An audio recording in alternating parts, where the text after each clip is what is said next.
I wish we could get him every Wednesday in Chicago for our show. Let me ask a serious question, but not too serious.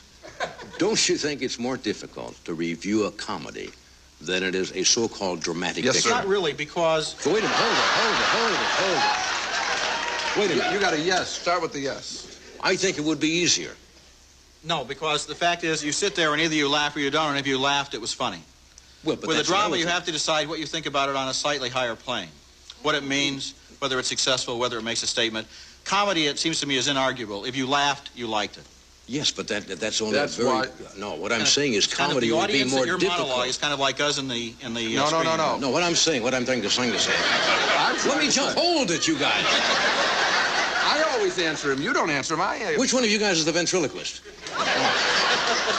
The point I'm trying to make, comedy is so relative because from your personal life, things are sad.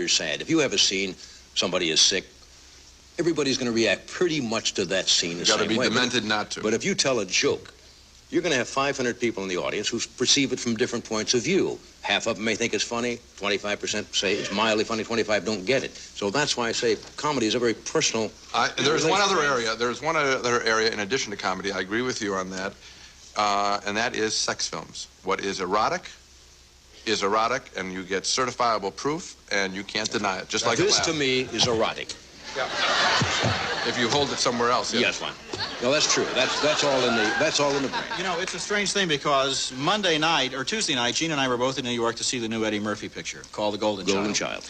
And I liked it, and Gene didn't. Mm-hmm. We were talking about the audience. We were in the same theater, and I said, it's going to make millions of dollars. Everybody there was laughing, and Gene said, I don't think it's going to be very successful. The audience didn't like it very much. We were about a row apart. No, we were not. We were about 12 rows apart. As a matter of fact, you were were sitting right next to each other. Oh, he's not that big. When you review... This is getting out of control. All right. Now I'm in trouble, right? Have you ever Is it true? Can I just ask exactly what time of night was it I lost control of the show here? Eddie's picture, whether it's good or bad, according to critics, it's going to go through the roof anyway. It's got Eddie Murphy in it. I think it will do very, very well. We have a bet that it will make $100 million before April the 1st. I bet $5. He says unfortunately, my picture came out at the same time. So. We didn't bet on it. What was the name of that film, by the way? I know I saw it yesterday. That was the one Amigo. Actually, there is a comedy coming out. I'll be in my Winnebago outside. Why don't you guys... Oh, hi. Hi, how are you? When you review a comedy, yes, would you rather be in an audience full of people? If I have my brother? Or sitting at home watching it just by yourself? Isn't it more difficult? If it's funny, I'd rather be with an audience. However, Woody Allen once insisted that Roger and I and other critics, I believe, see Bananas, arguably one of his very funniest films, alone. Because he was so confident, I believe, of that film's humor that if we got laughing alone, that we would know just how funny it was, because it is tough to laugh alone. Sure. And I did laugh alone, and it is funny. The suck out the poison scene with the snake and the woman is funny, whether you're alone or with 1 million people. All right, now the scene you just saw in The Three Amigos. Yes. I thought it was funny. Now, you may not think it was funny. How do you feel about it? I thought that was funny. I thought there were large chunks of the picture that were not. The Randy Newman songs were very funny. What did you think? What did you think of the Crazy Bird Call trying to get their attention? I think I got the idea right away, a little more quickly than. Well, I think that's the idea. Yeah. But I mean, I got the idea that he was going on too long. Yeah. Right away. So that I felt that he went too far.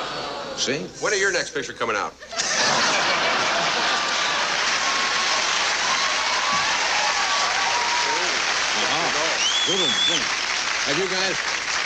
Have you guys been asked to appear in a motion picture? Maybe playing yourself or it? Yes. What have you done? Yes. We turned him down.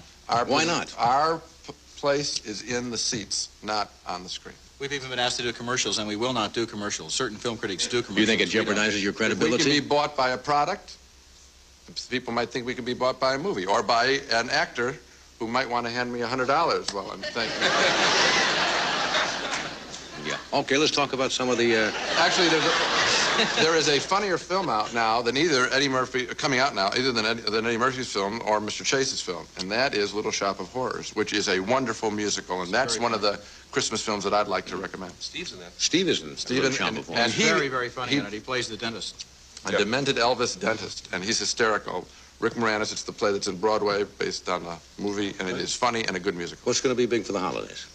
Well, already Heartbreak Ridge is huge. Eastwood in action. Did you like it? Not that much. I liked it. No, you see. Let me ask you something. Do you guys just disagree because it makes good, good pro and con? No, see, we just agree. No. We probably agree about three-quarters of the time. Why didn't you like Heartbreak Ridge? I did like Heartbreak Ridge. Why didn't you like it? I just felt that it was a little bit recycled out of the Dirty Dozen. A little bit from the territory was very familiar to me. It moved. I know what Roger's talking about with the bird call thing. Yeah. When we get the joke, we want to move on. You have a sense of timing. You know when something's being belabored. As a result, I felt that the Eastwood belabored the joke of getting the recruits together, and then when he went to Grenada, at the end of the picture, it was a letdown. I thought it had tremendous energy. I think that Eastwood knew that it was coming out of this tradition of the old guy trying to train the recruits, and that he was playing against that. He was going against that, and so it wasn't predictable. Apparently the Marine Corps was I not also too liked the happy language. Yeah, the Marines didn't like it because everybody in it talked like a Marine. Yeah, that's the strangest thing I ever heard of. They're nuts. First of all, The Last Detail is a film that has even more obscenities and is one of the funniest comedy. There's another conversation going on. Yeah, apparently there is. That Last Detail with Jack Nicholson is one of the great films, and the Navy protested that, and it's wonderful. Because of the language. The language is so funny, it's so extreme that it becomes humorous. Yeah. They want you to think that the service is all like Top Gun. You know, you get to drive the big airplanes and real nice. I think the LA Times did a survey and asked Marines recently about that film, and they found that it was actually quite realistic in some of its depictions, including the shooting in the back sequence. Yeah, I hate to ask you to pick a dog because it's not fair sometimes for the people who make the movies. But is there something out there that is really so bad? Roger, he was the one who asked you if you made a movie. You go first. I can't really recommend Three Amigos. Are you talking about Christmas pictures? Yeah. It's the Christmas picture I like the least. This is the happy hour. Yes. This is...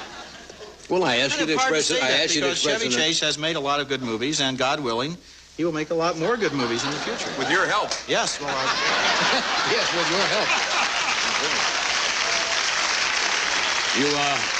You certainly gave this one a boost. I wish we had been on before Chevy and then had gone home.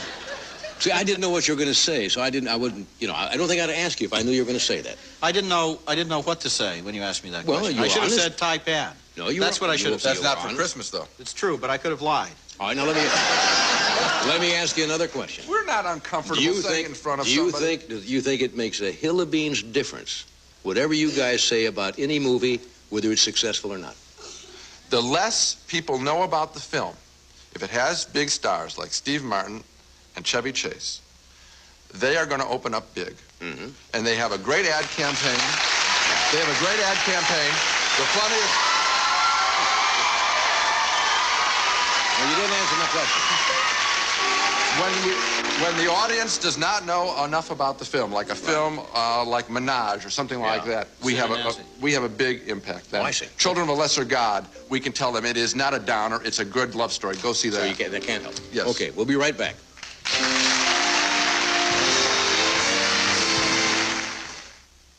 Very interesting show tonight. Now, you guys go back to Chicago now? That's right. As soon as we can. Well, Chevy will see you to the train or a plane or however. I'll be in Vegas now. This is it. Films are out. Anyway, Gene and Roger, thanks for being here. Chevy, thank you. Three Amigos is opening around the country, right? Yes, opening tonight, as a matter of fact, Friday night. And it should open big, we hope. Good luck. Okay. Okay, anyway, have a nice week. We'll see you. Steve Martin will be here. Magician Joseph Gabriel and a lot of other people we're trying to contact. What? Oh, the long one. Oh, there's Bob Hope and Jane Fonda and Ed Koch, Amy Grant, Danny Petty, a lot of people. Next, Michael Talbot and Sandra Santiago host Friday Night Videos.